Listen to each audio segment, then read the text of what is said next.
ধীরে ধীরে অভ্যাস করলে আপনি আপনার রাগকে নিয়ন্ত্রণ করতে পারবেন। বেশি উত্তেজিত হবেন না, তাহলে রাগ অনেক সময় নিয়ন্ত্রণের বাইরে চলে যায়।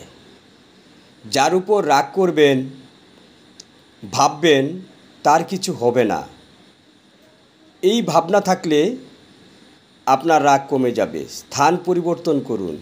বসে থাকলে দাঁড়িয়ে যান, দাঁড়িয়ে থাকলে বসে পড়ুন, বা ওই স্থান থেকে চলে যান।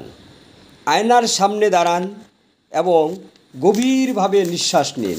বড় নিঃশ্বাস নিন, দেখবেন অনেকটা রাগ কমে যাবে। মনে অন্য কিছু ভাবুন, মনটাকে অন্যদিকে স্থানান্তরিত করে দিন। জল পান করুন বেশি করে, বিশেষ করে ঠান্ডা জল পান করুন। হাসির ভিডিও দেখার চেষ্টা করুন। হাত মুখ ধুয়ে শরীরকে পরিষ্কার রাখুন। মাথায় একটু কপালে জল দিন। পছন্দের খাবার খান। সবসময় হাসি খুশি থাকার চেষ্টা করুন।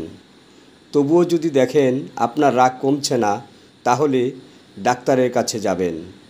নাতিপুতি, ছেলে মেয়ে, স্ত্রী পুত্র কন্যা যারা আছে তাদের সবার সাথে হেসে হেসে কথা বলবেন। দেখবেন আপনি একটা নূতন মানুষে পরিণত হবেন। আপনার রাগ একদম কমে যাবে।